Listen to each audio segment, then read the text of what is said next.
Good morning, everybody. Good afternoon, good evening, good night, whatever time it is. Hello, and welcome to our super mega streaming show. We have a lot to talk about today, and I've got the full screen up. So if our special guest arrives, let me know, and we'll Okay. jump in with him. So, guys, how is everything going with the three trifecta earn button here? We're getting multiple assets for our rewards here. Now, I don't have the right wallet for my wallet connected here, but the DAI is, of course, just hitting it out of the park still. Most users still using DAI, but we saw a big pickup in wrapped Ethereum and USDC. In fact, I think our open interest is almost maxed out on weth, because when I try to place a trade, I can't go too high in leverage. So that is great for our popularity, and we're going to keep adding to that vault. So let's go over our basic stuff for now. What has come up on gTrade in the last few days? Well, let's kind of go into detail on some of the info that we posted on Friday night.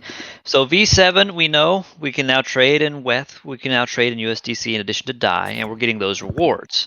Total volume locked is 900, is over a million now, I believe, for those two assets alone. So we've now improved that stat. And a lot of investors look for that TVL as such a big deal when it's not really a big deal for us. We have enough liquidity for our needs, but they look for TVL as a metric in which decided they should invest in the product.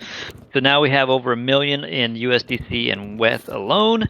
And then you've got DAI, which is on top of that as well, which is 25 plus million. So we're going to have massive TVL on chain for any of those kind of investors looking to see if that's the specification they need to start investing. Well, then we have it. Okay, as you know, the front end is constantly being updated. You see the update available button, you push it hard, and you get your updates.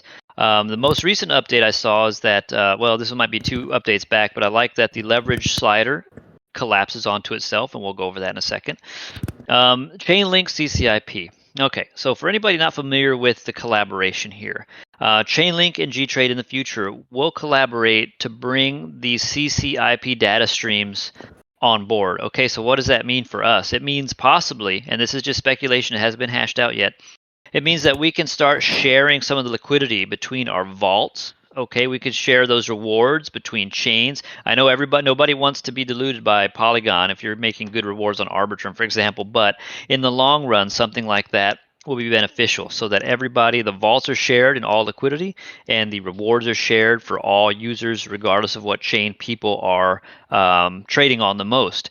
That will be an awesome update when that occurs, and we'll keep you in line with this. There's an article that was published relating to this topic specifically on the Medium. The STIP fourth epoch has ended. 566,000 ARB have been distributed to G traders and LP providers. Right now, Merkle is having a bit of an issue with their what is it now, Bess? Subgraph. It's called the subgraph. Yes. So you're not seeing accrued rewards on there, but do not fear. I don't believe anything is lost for you guys. So just keep LPing, and once they get the subgraph fixed, you should start seeing your rewards accrued again. So keep that going. Dev updates. This is from one of our lead devs. Quality of life updates. PWA improvements. You should not need to restart the app to keep data fresh. Okay, so that's our web app. Added tolerance for our DApp hosting and release processes, so outages will be less frequent. Again, stuff you just don't notice because in day-to-day, gTrade just runs so good. So that's perfect. Both smart contract trading and partials have finished base tests as we prepare for rigorous edge case testing. So with the smart contract trading that's coming, of course, partials is super high demand. Everybody wants to have partials. But the smart contract trading will allow more composability between other dApps who want to build on us. So if there's a dApp that likes to help traders hedge easily and automatically seek out liquidity, okay, we're going to be able to let them build on top of us for that, so that we will be part of that liquidity equation in the grand scheme of all the dApps and DEXs out there. They can now automagically use smart contracts to start trading and put positions in on gTrade. So that's coming up immediately. This is one of the next updates. Both of these here, smart contract and partials, are on the radar for the next few months. Okay, so that's going to be an awesome addition, and hopefully we can really get some hedging for our customers, or whatever imagination trading mechanism they can create. They can then interface with us. Perpy, perfect example. Perpy that we used the other day is a perfect example. They're waiting on the smart contract trading. All right, we have new pairs. We kind of covered some of those the last show, but again, it wasn't the 2 week update since then. Exodus DApp browser. Okay, so anybody who's using Exodus on their mobile device can now go into gTrade directly from the app browser and start trading out of the Exodus app. We really appreciate the team there. They helped us out and got the Exodus system up and running on their end with some help from the gTrade team. And now many millions of users can access gTrade through the Exodus DApp browser. Particularly important as we go into the bull run, and Exodus is a very slick wallet. I love it. I like it. It's very nice. I use it for my Solana trading, and it's just fantastic. So if it's going to onboard new users to find gTrade right off the bat, well, boom, that's great. It's a great partnership. Asia Pacific something expansion. What does APAC mean again? There is. I know it's in the APAC, the Asian region. Okay, so something Asia Pacific. I don't know. Awesome Chinese, Asian Pacific, awesome Chinese expansion. Okay. Started a target go-to-market strategy for Mandarin speakers and had kickoffs with local groups in Japan and Korea. So we're going to start seeing more pickup from our overseas traders. And then the trader workshops, the final thing. We started workshopping gTrade user experience with seasoned sex traders as we prepare to broaden our trader base. So we are working with traders who have experience in this space and have experience in the centralized space, right? So they're going to give us feedback. They're going to test the platform, and we might use them as a key opinion leader. They might trade on our platform. So these people are important for us. They're part of our advertising campaign and improvement and enhancement that will come from their experience and thoughts on gTrade, we will implement because gTrade implements ridiculously quickly. We ship fast at gTrade. So those are the cool, new, most recent updates. I have no doubt that we're going to keep seeing awesome stuff happening there with the next set of updates quick. So, Vess, let me check the Discord. Is our special guest here? He is. Yeah, everybody. I invited him on stage. He has the Perfect. All right, you have the role. If anybody doesn't know about Midgetwhale, let me tell you a little bit about him because perhaps you've seen him arguing on Twitter. He's really good at it. Midgetwhale is a longtime investor and holder in the gTrade ecosystem, one of the very first reliable, consistent people that I saw in the Telegram from the get-go who kind of convinced me, hey, this is here to stay. This guy, he believes in the product, and I feel safe. Not only do I feel safe with Seb, but you also want that community that stays with the product because they believe in it. So that's kind of what Midgetwhale is. He's one of those community members that stays with the group because he believes in the product. So without further ado, if he is available to speak, Midgetwhale, the floor is yours. How you doing, sir? Oh, can you hear me? We can. Yeah. Oh, great. Okay. Yes, thank you for inviting me. I'm happy to be here at the infamous streaming show. And yeah, it's been a great week, of course. We had a new rollout of 2 new vaults, actually 4 new vaults, because they're on 2 vaults per chain. And it's been exciting to follow. And as you already mentioned in your brief introduction, I've been an investor for now almost 3 years, not quite. There are a couple of investors that are even more OG than I am, and go back a few months earlier. I think I picked in at around March or April 2021, was it? Or right? 21, right?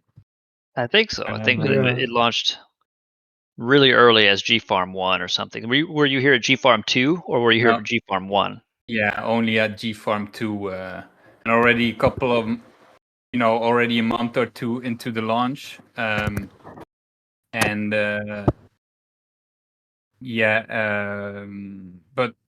price was still very low and trading was still done with GFarm tokens.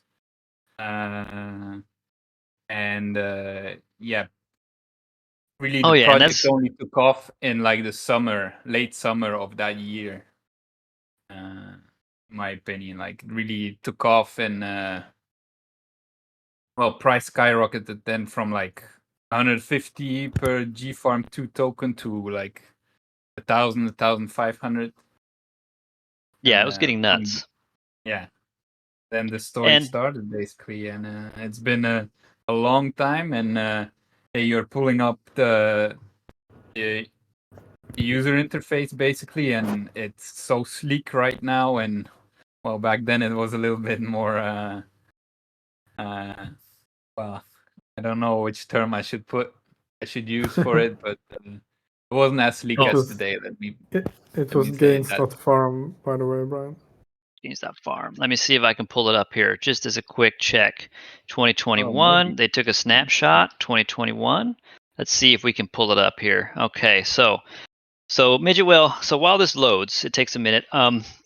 What did you think? I mean, there's a lot of dexes that were starting just in diapers at that point. They were just in diapers, but you went hard on the gFarm ecosystem.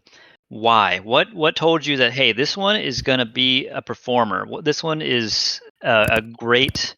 Here it is, guys. Look at this. Look at this.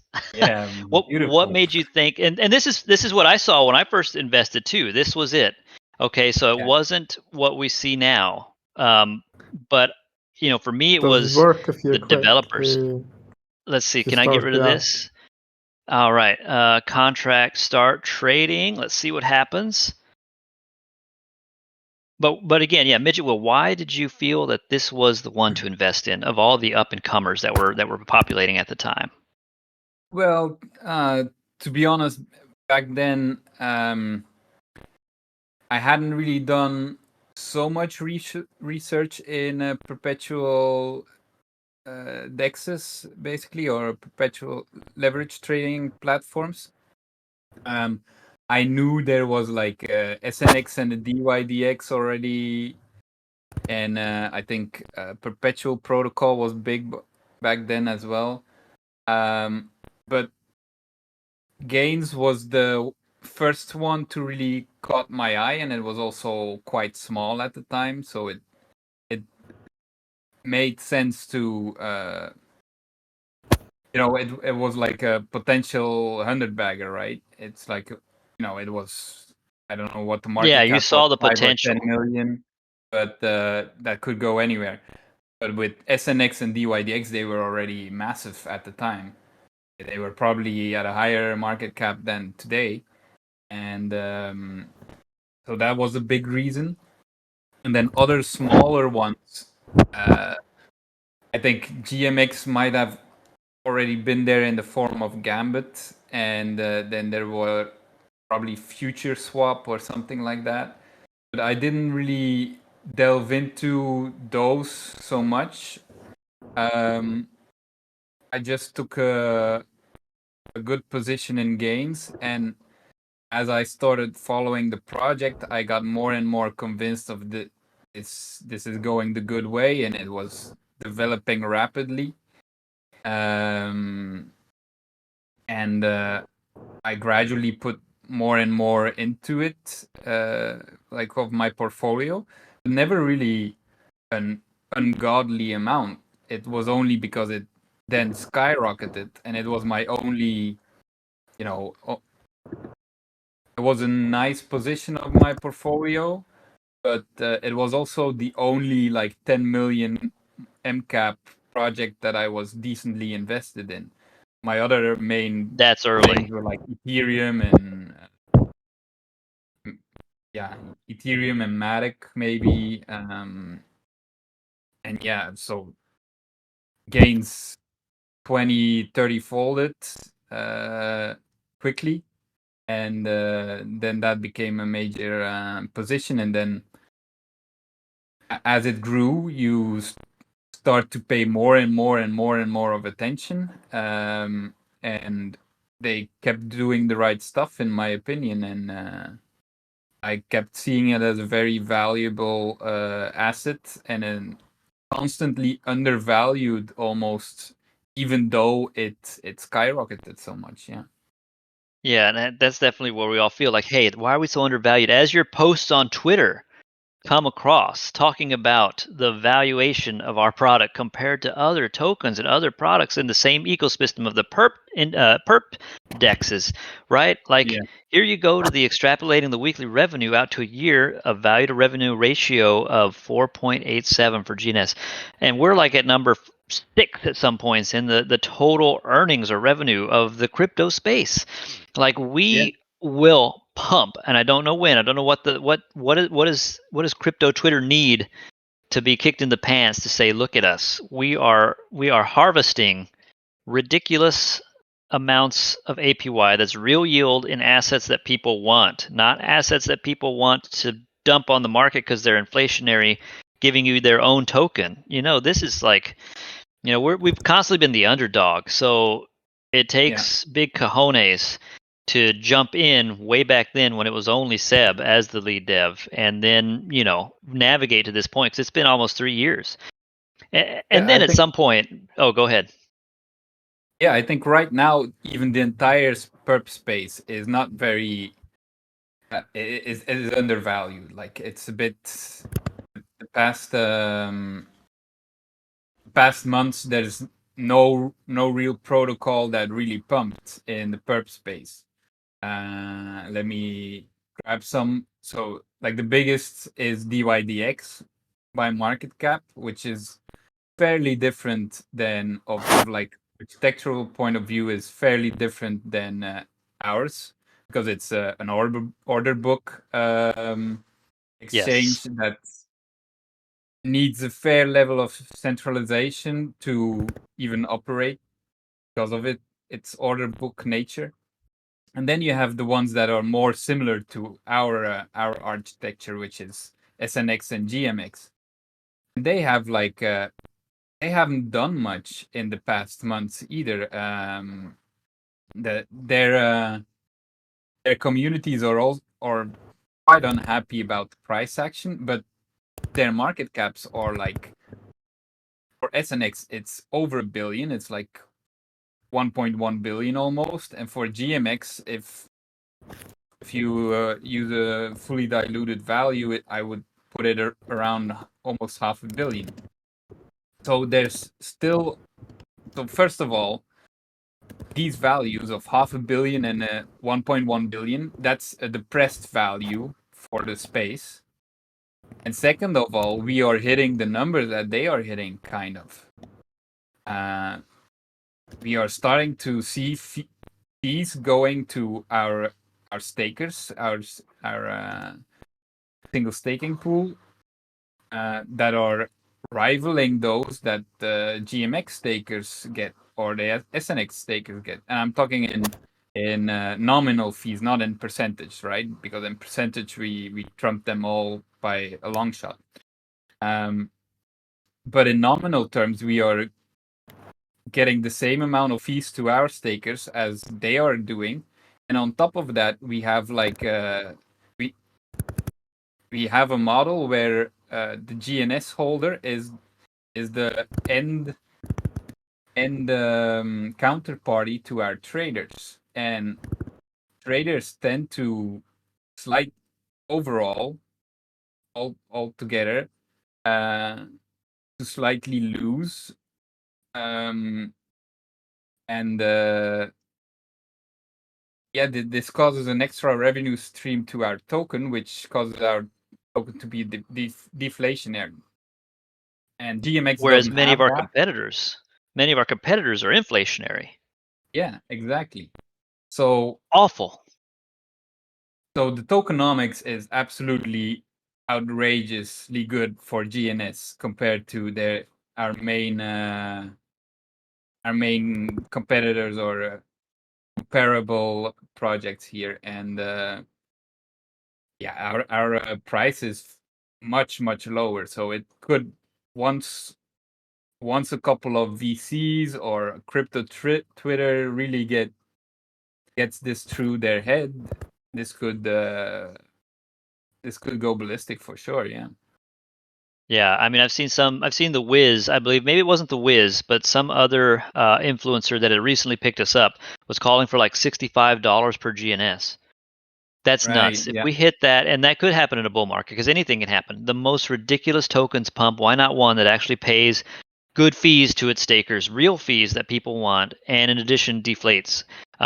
So if we hit 65, I don't even know, like, what am I going to be doing that day? Am I going to be quitting my job? I don't know. Am I going to be running to the gun store and buying like 3 or 4 of these because I Yeah, can? I don't probably. know. Yes. Probably, yeah, probably. I mean, look, I it's think such it a will deal. be. Only 11,000.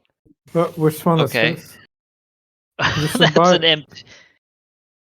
It's was That's an M249 saw. It's a screw serve automatic, but it's only semi-auto for us lowly civilians. who makes it? Fabrique Nationale is Belgian actually. Yeah. So anyway, I don't want to get off topic on the guns, but you should buy. yeah. Should buy more from. I don't know how to pronounce it because I'm not German. The H and K. Oh, I should keep buying H and K. Yeah, they Heckler make and quality. Koch. Heckler and Yeah, Koch. I'm not I sure. think I Is got that how that you one. pronounce it? Yes, that's how they pronounce it, and they're stuck up a little bit because they think they're too good for you. True story. Okay. Yeah, They they're make like, we'll some. sell you this scumbag. They make some quality stuff. Yeah, they do, and they'll look down on you as you buy it. Like we are German people. You may buy this, you stinky American. You know, I can't do an accent, but that's kind of what I feel like Do you whenever I have buy to, one of their guns. do you have to import? Do you have to import it, or like how does it work? They do import it. Yes, it's a long story, but they import those from Germany as a pistol, and then you have to convert. For example, my MP5 has to be converted to a rifle. But yeah, it is German. It's made over there by German hands, little German hands with steins of beer in their next hand as they build. I assume. I can only assume that, just from what I know about Europe. That said, Midgetwhale. All right. Quick question. What is your position this year? Because we're in theory, with the Bitcoin halving soon, we're going to go towards a bull market towards the middle to end of this year. Are you still heavier into crypto? I know a while back you pulled back a little bit out of crypto space to more traditional investments. I think you're a pretty well-rounded investor. But are you moving more back into the crypto space? Do you see a bull run hitting this space for your investments like Matic, like Gains? Like, do you see us pumping in the next 6 to 12 months? Well, maybe I'm more bullish now than I was probably half a year ago, which well isn't very good because the past half year was the time to be bullish.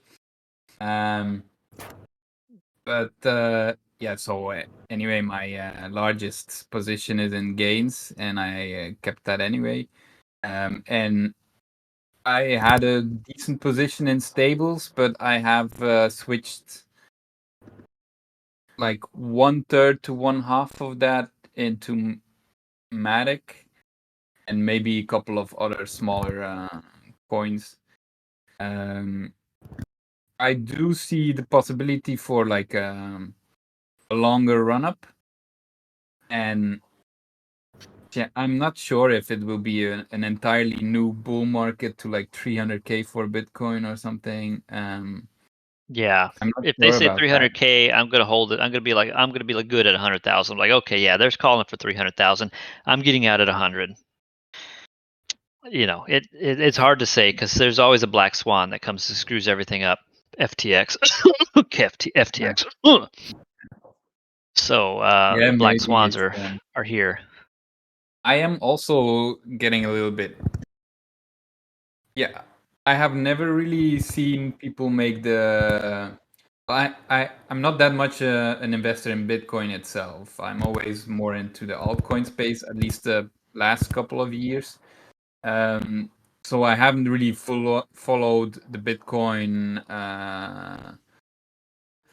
bulls and their Bitcoin maxis and their narrative, but I don't really understand how they keep on going the proof of work road, and whilst not expanding the amount of transactions they can do. And so they're going into another halving, which means that the revenue for the miner industry, basically the Bitcoin mining industry, will get half as many Bitcoins next year as it got last year. So what I'm kind of trying to go at is you're rewarding the Bitcoin miners less and less to secure more and more capital, and I don't see how that is like a smart thing to do. Like at some point, Yeah, at one halving or another, the system is going to become less secure, I guess, because it's going to be easier to buy up enough hardware to 51 attack. especially if I don't some know. of them go out of business, because you've got half the revenue. Okay, so the bull run is the blessing that the halvening occurs, and then the bull run, the price pumps just because of the speculation, just because of the hyper nature of it, and then that kind of saves the miners. But then when that bear hits, how many go out of business because now they're getting half of the coins, and assuming that the price of Bitcoin is a higher low at that point. They still have to worry about the cost of fuel, which we know the world is not getting any easier to keep warm or to keep powered up. It's getting worse, at least as far as inflation feels like in America. I'm not sure how you feel about your European energy bills, but they've got to keep that profitability while they're getting half the coins, and we got to assume that the Bitcoin price will be at a higher low at that point at the bear than it is now, because that's going to be what their reality, and they're going to go out of business. Some of them will. They always do. Some of them always file for bankruptcy. So then at that point, yeah, you could definitely see a scenario where it could be forked again or 51 attacked. That would be bad. Le bad. Super le bad. Yeah, That's European. Do you hear my language? Le and it's bad. also it's also not just 51% attack. Like I think the margins of Bitcoin miners today is a lot less than 4 years ago and way less than 8 years ago. So indeed, slashing their revenue by half will cause more and more issues for them. And I think a lot of them will have to switch off some equipment. And then you'll get 2 weeks of probably very you'll get less hash rate for a while, which means that there will be 2 weeks of less transactions on the Bitcoin network, which means like a bit of congestion. And I think congestion usually is very good for price, because that means old wallets can't send their Bitcoin to the exchanges and sell, but dollars can still flow True. to the exchanges and buy.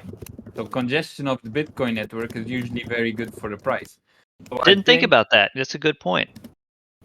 yeah. So I think if hash rate really goes down after the halving, and there's a bit of congestion because of that, both the narrative of the halving and then that congestion might cause like a peak in price.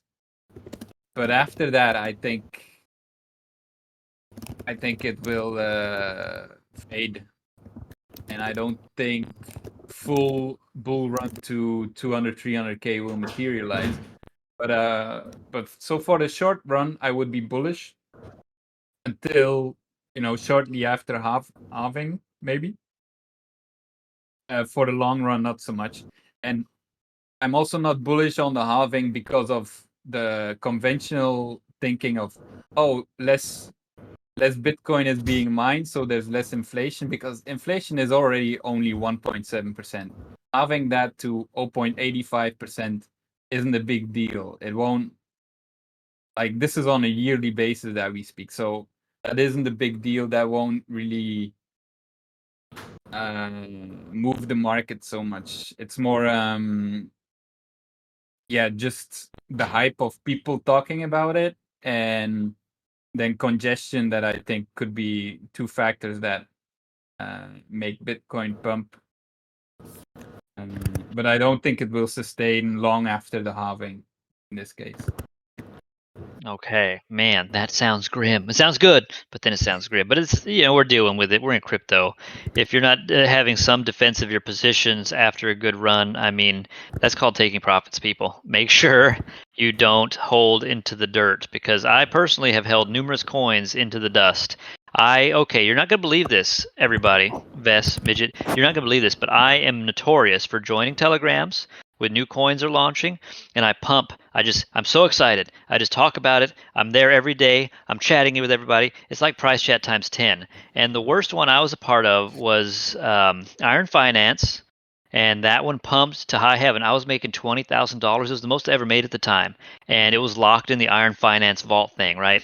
And I was in the Telegram YOLOing, just, oh my God, this is the best, and introducing new people, helping new people when they came into the protocol. But then what happened?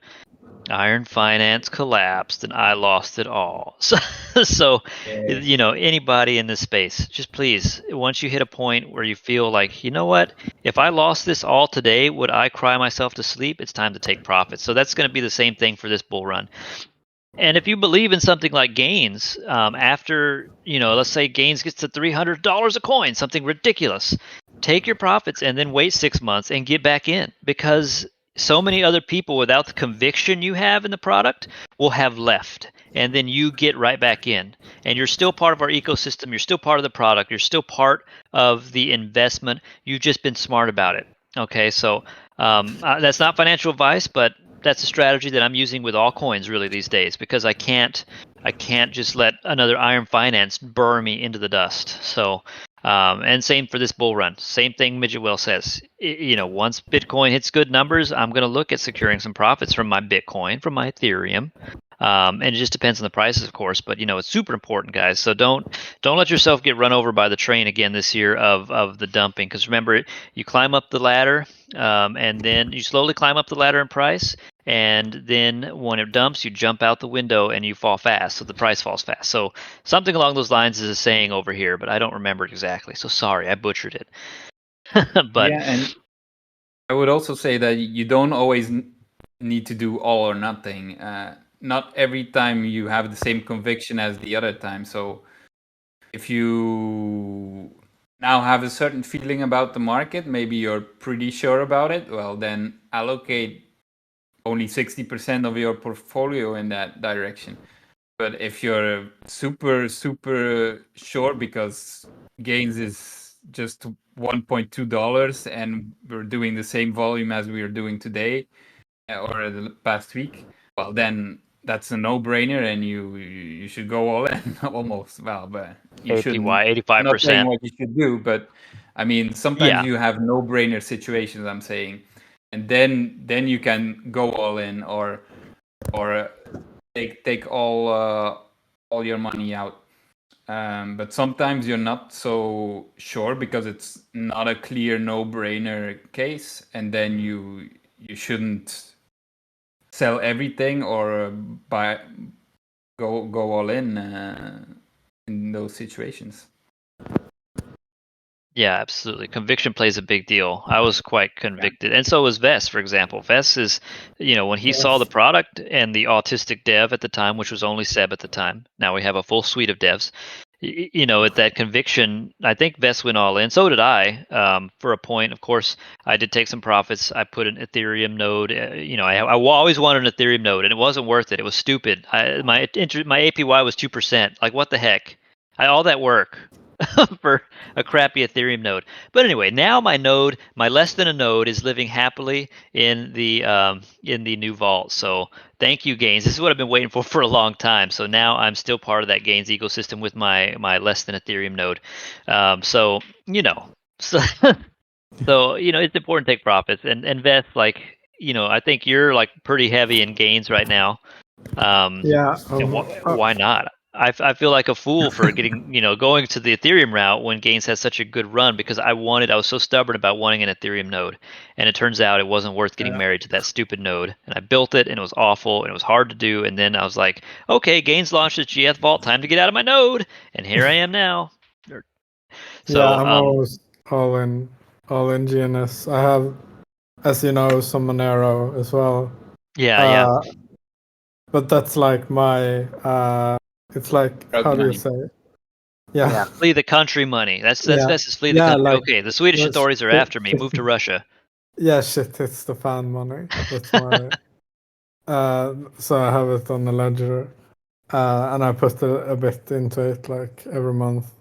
But apart from some minor stuff that I just think is gonna 2x or 5x or whatever, and I maybe put a little money in it and then I sell. I'm pretty much all in GNS, and I mean some stables, of course. And we're hitting our stride. Like the platform's finally hitting its stride. Like in no other Yeah. terms. It's just the best point of being a GNS investor we've ever had. Yeah, but it's funny because one, I like when I found GNS, I was like, okay, this is brilliant, and I just went to like every wallet that I had. I think that I had like some funds on some centralized exchanges, and I just every penny that I could find, I gathered just so I can just so I could buy more GNS. And number two, I think it's actually Midgetwhale that made me find GNS because I found it on 4chan, and I think that We suspect it was yeah, Midgetwhale. I think I think at sometime we concluded that probably it was Midgetwhale. Yeah, That I owe but like yeah, most of my net worth to Midgetwhale then because I found it on 4chan as well. Oh my god. but it's kind of it's stupid because like the main like the main funds that I got, like so I could. I'm not saying that I have a Midgetwhale sized position in gains, but I mean I'm happy with my position in gains. But like it's funny how you find how you find like actually good financial advice on 4chan if you're able to like sift through all of the And if you're brave all of enough. the all of the bad advice. But yeah, so yeah, and that was in 2021. I'm not sure if that's still the case in 2024. I yeah, don't I know if I haven't. go there anymore, to be honest. No, Yeah. I don't go there. I haven't been there in a long I time. only go back during the peak of the bull run because there's usually some decent alpha that pops out. But once the bear market 4chan, it's dead to me. It's just so boring. And the same topic will stay on the board for like, a week and you're like, man, there's nobody here. So then the bull Yeah, run happens, I go back. So I'll be shilling gTrade on 4chan at some point this year, I'm sure. yeah, Um, But I have some stuff up here that we can cover as far as the inflows and outflows. So the big question for me is: are we going to resume our bull run? Is it going to crab some more? Or is it going to go down? So I've got a little bit of Ethereum from something that I want to trade on gains using the weth vault. So I was looking at the flow of Bitcoin out of the Grayscale. Let me find it here. Here it is. This is a ETF holding chart, right? So our new ETFs are starting to get massive inflows as of 1/10/24. So when they went live, Fidelity and BlackRock leading the way with how many Bitcoins they have accumulated. ARK, I don't know what is that one? I can't tell what that one is. Invesco, Van Eck, etc., so forth. So this number is increasing rapidly. There's a lot of inflow into these products, these ETFs. And as we covered last week, partially it's because grayscale investors are dumping their product because it has a higher maintenance fee than the competing ETF. So why deal with grayscale at 1.5% when you can pay 0.08 or 0.8% or 0.7% with these ETF products and get that same exposure? So now we're seeing that shift of not only profit takers but also people that are shifting into the ETF products. And at some point, the grayscale will empty out. Okay, nobody's going to be using it, and then we still have hopefully that same demand in all these new products as we go forward. Then there's another thing popping up that's kind of a thorn in our side, the US to sell 130 million Bitcoin. Now, if it's just 130 million, that isn't that big a deal, I guess. But I'm wondering if he actually meant 130 million Bitcoin. That would, I mean, well, not, they can't have 130 million Bitcoin, so that's impossible. It's 130 million dollars.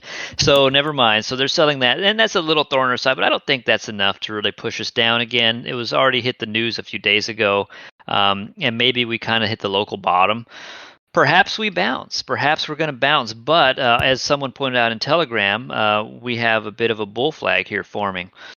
So my strategy for this week is to go into Ethereum, which is like a delayed Bitcoin. I mean, look at our bull flag; it's so crappy compared to the Bitcoin one. I'm going to go long on a weth here, and just farm some ARB and get some loyalty points with a little trade, something reasonable. And I think I'm going to do a 50% stop loss, 900% take profit. Let's do it. All right. Let's do it. Okay, I'm on one click. Well, I like what I see. I'm a low leverage trader, so I can't do the 150 throwdowns that Vest does. He's got the big brass cojones. I don't have them. Midget, do you do 150 X's? Are you more of a reasonable man like myself? Yeah, I would call myself more of a reasonable man. I just approved it. What the heck? You have to, by the way, you have to do it for each collateral, I think. Oh, I haven't used it on. Oh, okay, that's fine. Okay, I didn't delegate it into my new weth because I didn't think about that because it's my first trade using the new vault. So I'll just use my ledger, which you can't see, and you don't know what I'm typing. You don't know how many pin numbers I have here. Okay. All right, let's do it again. All right, one click trading, Rabby, and let's put my position in for the week. If this can go 900%, I am buying that M249, and I will show you pictures. There we go. I put my position in. I'm down 27 due to the spread. Reasonable. My stop loss will hit at 21.59, so I hope we don't bounce there. But then again, it's only half my money, so I feel like I'm getting a decent exposure to an upside for ETH right here, and my first trade on the new vault. So I'm super excited to see where this goes. Awesome. I'm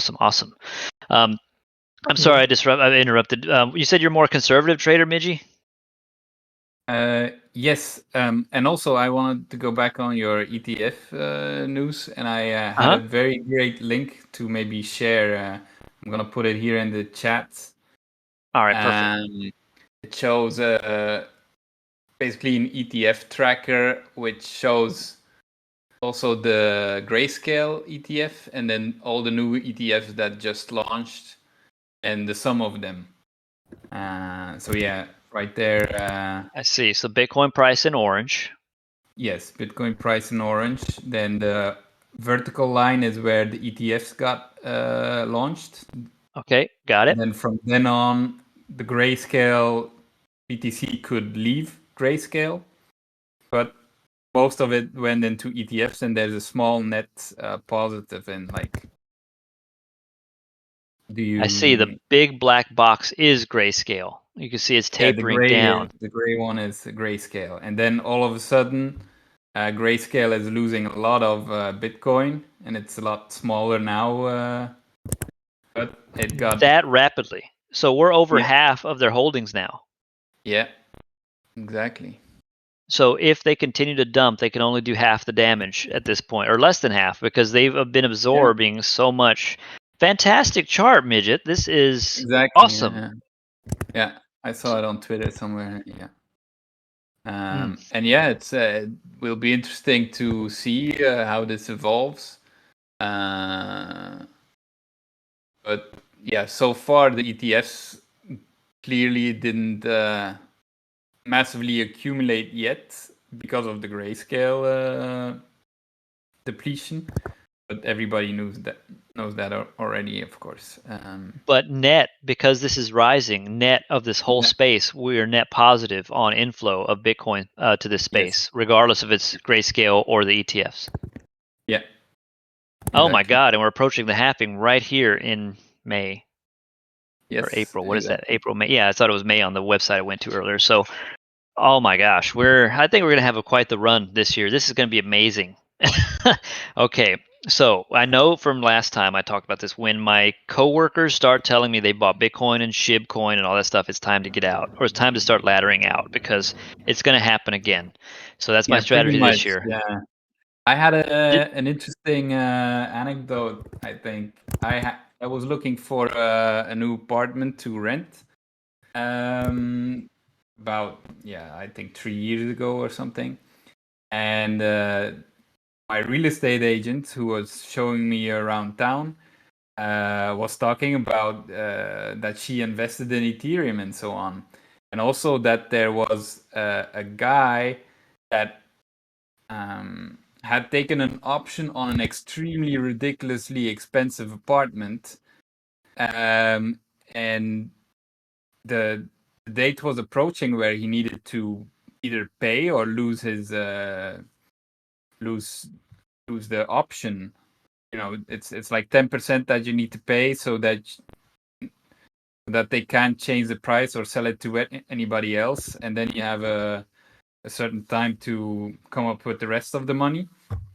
Okay. So the date was approaching, but he was also a big crypto investor, and he thought like now Ethereum is going to 10K. I can't sell Ethereum now, and he just let the money go. Like the 10% that he put down was already like $2 million or something, and he just gave that away because he didn't want to put in another 20 million to actually do the purchase. And he didn't sell at Ethereum was 3 or 4K right then, and oops. Because it's going to go to 10,000 in his mind. It's going to go to That's what 10,000. Why in would I his sell right mind now? it was going to 10,000, and he didn't want to sell to buy the apartment that he was wanting to buy. He wanted to then wait and buy an even bigger apartment, I guess, but didn't turn out. And that's what When you hurts the hear most. stories like that, yeah. Yeah, true. And that's what hurts the most. When the price crashes, you're thinking, I can't sell. It's going to go back up. It was 10,000. Now I've got 3,000. I can't sell. It's going to go back up. Or you think, man, I'm getting less for my dollar because it was at 10,000.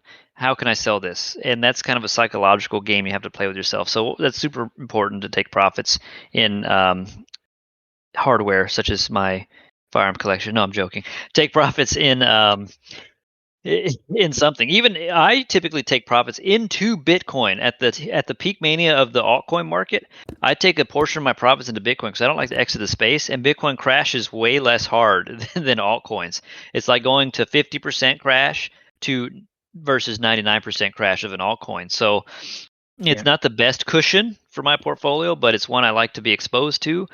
So maybe this year I'll have to consider just tethering up and not being so stubborn, and then waiting 6 to 12 months for Bitcoin to hit that bottom and then going back in and spreading my wealth out into the ecosystem. So, man, that's it's coming, and you just gotta be prepared, guys. I was going to ask Vess, have you done any trades this week? Vess is a 150x YOLO investor. I don't even know how to describe it. He goes for it. He did pretty well last time. Wait. So I have to think. Or wait. Have I traded? He has so much wealth, he forgets that he trades at 150x. No, I haven't. I haven't tried. I just tried to trade with the new collaterals, but I think that wasn't even. I think that was just a beta version before it was released. So no, I haven't traded, but I did long ETH at the same time as you right now. Am I financial advice? Are you using me for financial advice? No, I just thought, okay, I can do this, and I used ETH as well as the collateral. So that's some extra money for you. Maybe you can buy more. Maybe you can buy a bullet for a gun. Oh yeah, the bullet. Yeah, okay. I still think you should buy more from the HNK people. Because they hate me. I gotcha. Maybe. Midget, what do you think of my account here? Look at that. Is that a big deal? Look at my upswing here. No, we'll see what happens here. I'm not trying to brag because there's some dudes that can really pump out the wealth here. Let's go take a look at our daily trades. And then no, I don't want to look at the daily trades. I want to look at the leaderboard. Let's see. So some of these guys have pulled just this guy's P&L is pretty. I wonder what's going on there. Let's see. He's a hard hitter. Look at that guy. He's medium leverage to somewhat high leverage, throwing down with the die, and he's not really. He's up $400, so I got 400, or maybe that was 400%. I'll go back here.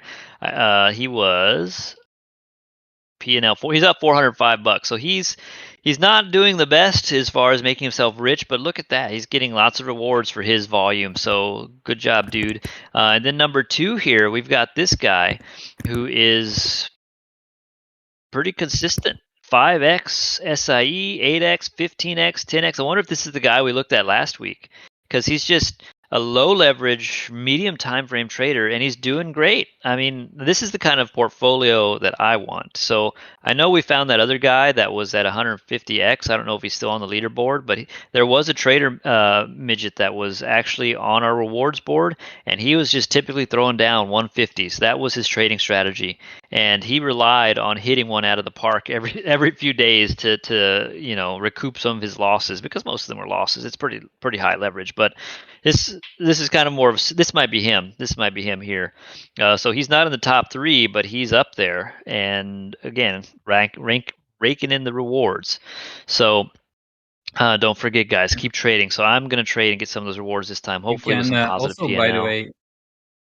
by the way, Brian, you can also click on P&L, and then it will rank it for P&L. Then you can see who actually made the most money this week, or who made the most P&L percentage. So you can rank for every component. Some of these dudes just amaze me. This guy, look at, and then he's trading alts too with such precision. He must be running tight stop losses. Can we see the stop loss? No. Tight stop. I'm assuming he's probably got tight. Right? Yeah. So that was no stop loss. Yeah. No stop. But he's running a tight ship though. 25x. And he's in the middle. He's right in the middle. Like, I'm too low, I think, sometimes. Vess is a little scary with the 150x, but this dude's in the 20s, in the 17s. He's doing great. So, and then on alts too. I can't keep up with the news for alts, so I'm kind of scared to trade those guys. But man, lots of good stuff going on at gTrade, and we are always long, Brian. I know. I got to long it. I have some right now, actually, and I didn't long it, but I have some. And if you enjoy really bad URLs that are hard to type, that nobody in the Web2 space will even click on, then you get yourself some ICP and enjoy those blockchain-based URLs because they're awful. But let me not go down that rabbit hole. Vest, say, Brian, stop. Brian, don't you have an .icp domain name for? Even I have that. What? No, I don't, Vess. Just don't. Don't tempt me. Don't tempt me. I'll get one after the show. I'll get one after the show. Yeah. So, man, I think the main, or maybe it's just me being a retard, but like the main obstacle for ICP that I, at least the way I see it, is everything is so like convoluted compared to, I don't know, ERC20, because I mean I don't even have the stuff that you showed me like over a year ago about like the neuron name system or whatever it's called. Yeah, the NNS, the neuron naming convention, the neuron system. Yeah, I haven't it is even convoluted. It's complex. It is a complex. The NNS wallet, the whole ecosystem is kind of complex. So I've kind of lessened my portfolio to it a little bit because there's some other coins that have released that are they're doing a great job of being layer ones, and they're accessible and they're fast. The fact that this is like 20x the speed of something that's already 20x the speed of Ethereum is hard sell because you can't tell. I can't tell. When I send money on Solana, it's there. When I send money on Arbitrum, it's there. So having this to be 20 times the speed of Arbitrum in theory or something ridiculous, I can't tell. So that kind of, at some point, it becomes moot, I guess. But then again, we have blockchain congestion like on Polygon. It's fast until it's not. So, Yeah. just do your own research. I'm not saying long or short ICP, though I do own some, just as to let you guys know. I am a holder of ICP. And so, Brian, now that Yeah. now that the ETH vault is live, do you strictly only trade with Ethereum as collateral, or what do you do? I think I will, because for now it's so much simpler for me to remain as a just wrapped ETH, right? ETH. It's just cleaner for me because I don't have to go to Uniswap and trade for DAI because I'm not holding stables right now. I'm a YOLO go bull run ecosystem cheerleader, right? I don't want to hold DAI for no reason. I want to start trading in wrapped Ethereum, but it's just one of those things. I'm sure some people have got a large amount of stables that they're relying on to protect them. But for me, I'm probably going to trade in Ethereum from this point forward because it's just too convenient. I have a decent stack of it sitting around, and then now I'm getting it as a reward. So definitely, I'm going to be an Ethereum guy. What about you, Vess? Are you going to keep trading with DAI, or do you feel like wrapped Ethereum is going to be the way to go? I don't know actually. I was just gonna say it's kind of interesting that USDC has I mean it's gonna or like the what's the word I'm looking for, the yield, the APY, sorry, it's kind of high. Maybe it has That to is do with the nuts. fact, maybe it has to do with the fact that there are not, you're not able to deposit into the vault at the moment. Yeah, so maybe we we're- should also talk about that quickly for the listeners. Like, maybe you haven't seen it in the chats, but at the moment you cannot deposit in the GUSDC vault because it's under collateralized. It's at 99.99, and that means when it is below 100, the maximum deposit per day is an extra 2%, which is only like $6,300 or something per day. And usually somebody deposits that immediately, which means the other 23 hours of the day nobody can deposit. Yeah. I see. Yes, that has been That, a hot fix is coming for that, I believe. exactly. yeah. Midget, I know. made Go ahead, Vis. No, I just I was just gonna say because I haven't updated like the website that I made. I forgot. Yeah, gTrade tools. I haven't had time to update it, but I made I made like a very crude script for like the same information. And I wanted to see how many trades. So at the moment, like the closed USDC trades, like the last 24 hours, the trader profit is negative 1.6k, and there are 145 closed trades. Okay, cool. It's just USDC. Okay, now do weth. Okay, Please, wait, Lord, please, Lord, please, Lord, please, Lord, please, weth. Don't tell me I'm under collateralized. Don't tell me I'm under collateralized. Okay, so so the closed, there are only 4 closed trades, and the trader P&L is actually positive, but it's just 0.35. Weth. Yeah, I'm but under there collateralized. are, I think there are a few trades I'm still financially open, though. ruined. I think am there are financially ruined. Yeah, there are more trades open than closed, so it might change. Oh my God! Please go down. But Okay. yeah, it's just as the last thing from me, it's kind of interesting, regardless of the like the problem with depositing into the USDC vault. It's kind of interesting to see that it's being used so much. That I mean, regardless of how many people can deposit, there are still like a substantial number of USDC trades open and closed. Yeah. So I think that bodes well. I kind of think traders who just prefer our platform migrated to DAI and they stayed there, and then traders who preferred the other collaterals were for a while on GMX in this ecosystem. But now we've kind of opened up those, kind of removed that barrier of your preference. So your preference to remain in wrapped Ethereum, your preference to remain in USDC. Well, now that that has gone. You can now come to us easily and trade. So I think the next month or two we'll see a massive uptick in volume for both those assets and in general the whole platform. I'm banking on it, in fact.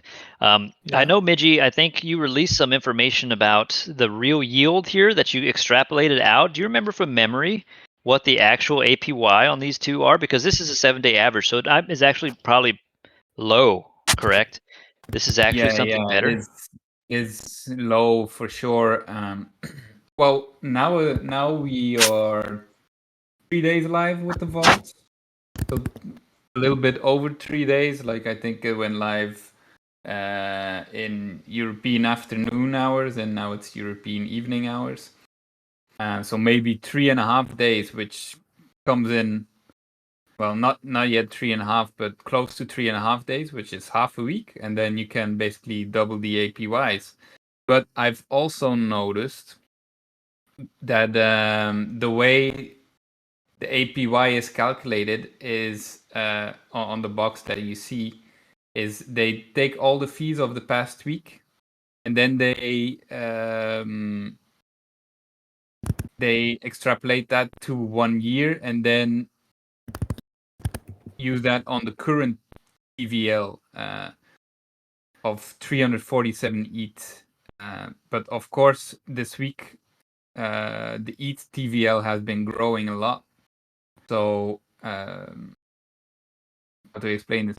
Like the first day you were making fees with a vault that only had like 200 ETH in it, and thus also only had an OI of an OI in the system for a vault that has only 200 ETH.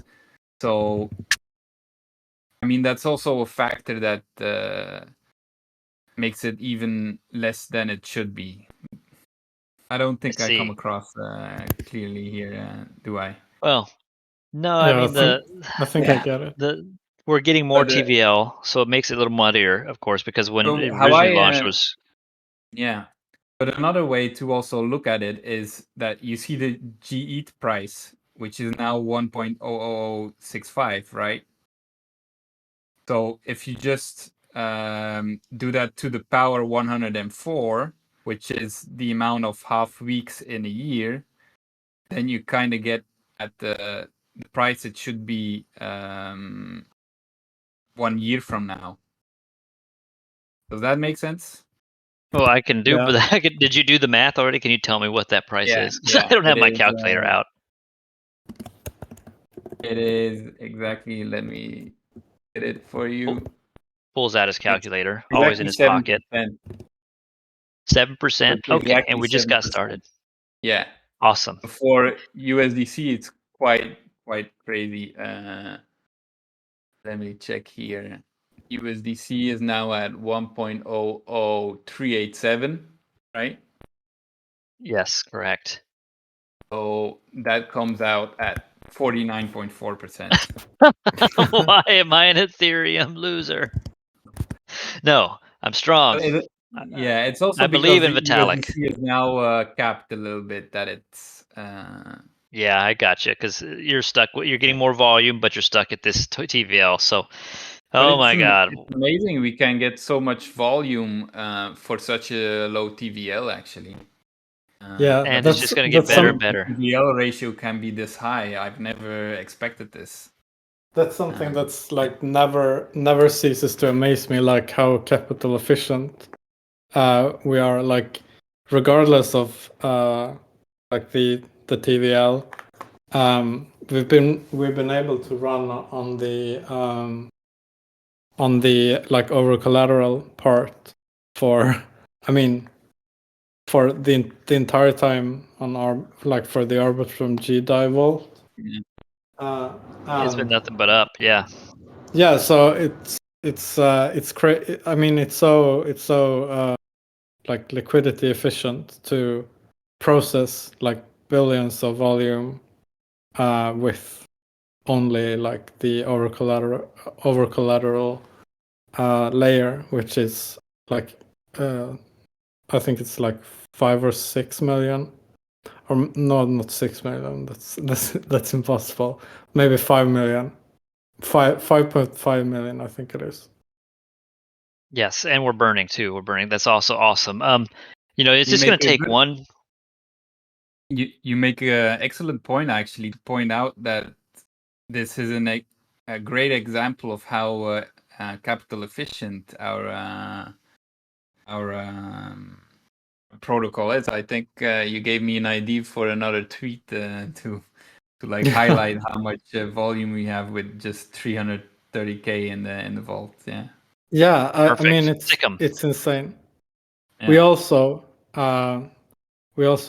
we never went under collateralized with the old like the die vault from like the end of July 2022 to the introduction of the gDie vault, which was December 18th, 2022. We never went under collateralized, and that was like after the Luna disaster. And then the gDie vault has gone under collateralized twice on Polygon. But I mean, yeah, it's as you say, it's very very capital efficient to be able to do that amount of volume with so little money. It's only going to get better. It's only going to get thicker TVL, Yeah, more volume, more traders. I think if once we start get that APY that's actually displayed properly from the whole 7 days of data, or even extrapolate it out further, once crypto Twitter has a nice account that says, "Hey guys, look, this Ethereum vault is at 18%. Please God, this USDC vault is at 50%. This and then the trifecta of earning here is completely unheard of right now at 14%. It's going to move. It's going to turn some heads. Get away from the dog coins. The dog coins are okay in moderation. Just get yourself something that will pay the bills and will get you real yield, because real yield and the value of the token are tied together. Not always tightly, because as you know, we're undervalued, but you want something that's actually worth a darn instead of just your dog coins, because you got to have something like this in your portfolio. You have to have a gTrade, because there's only one gTrade though, so I'm biased, of course, but I can't think of any other major DApp that I would want to be in right now, which has the growth potential, the deflationary tokenomics, and the real yield of gTrade. Not a single thing stakes on my mind that I understand. I know there's things like Pendle and all that stuff, but I don't understand them. They're not quite clear to me as where the value proposition comes from. This traders trade, you get money. That's pretty much it. That's pretty much it. Yeah. That's Own where your it own comes from. Binance is Yeah, exactly. That's a really good. Oh man, that's really good. Be your own Binance. I like it. We just need a smooth jive talking turkey to say that on a from Fiverr to really sell that. Kind of like that bull market, bear market, yeah. your market. We should make more of those, Brian. Yeah. When I'm Why done with not? stuff. Yeah, when you're done with stuff, just wait till that stuff hits, guys. Y'all just wait. All right, And guys. Well, we are. Go ahead, Midget. yeah, and the product is also so good. Like literally, the only thing that's still missing is those partials, and I'm really excited to see them coming live in a couple of months or so. And yeah, then I think the project is pretty much finished. There will be still developments going on for, added bells and whistles, but I think with partials is really the cherry on top of the cake. And then I don't see anything in the space out there that comes close to what Seb and the rest of the team has been building. And to have this gem of a DApp on live and at just 150 million, but making so much cash and having so much growth opportunity is insane. Yeah. I agree. Man, thank you, Midget, for coming on the show and sharing your thoughts with this whole space. We appreciate it, and we appreciate your relentless pursuit of the truth on Twitter. Note, I said truth, not hype, truth. So we as a community need to get on your level, but you're really good at math, and that's my excuse. I can't do math like Midgetwhale does. I'm not gonna tweet today. No, that's a bad excuse. But you're really analytical, and we appreciate that mindset here at gTrade because you have on multiple occasions given our community some insight into why the product is so good and where the value comes from. So golf clap on Midgetwhale for all his hard work over these years on Twitter. Yeah, thank you very much. And it's true. I am very analytically minded, and it's fun to find some way to like utilize this in utilize this like I'm doing, and so it's what I'm good at, and when you're good at something, you like doing it, basically, I think. And true. Yeah, it's fun to spread the truth, spread the message, kind of, and I hope more and more people get convinced in the near future. And thank you for having me on as well. It was a pleasure. And yes, absolutely. Thank you for coming on. Yeah, thank you. Thanks everyone for tuning in. Yeah, thanks guys. It was a fun show today. Lots of insights. So y'all have a good week ahead. Earn those ARB STIP rewards. Let's keep showing the world what we got on Twitter. All of you in the audience, all of you, go out and tweet this week. Do it, guys. All right, guys. Thanks a lot. Hey, I'll have a good one. See ya. Bye. Bye-bye.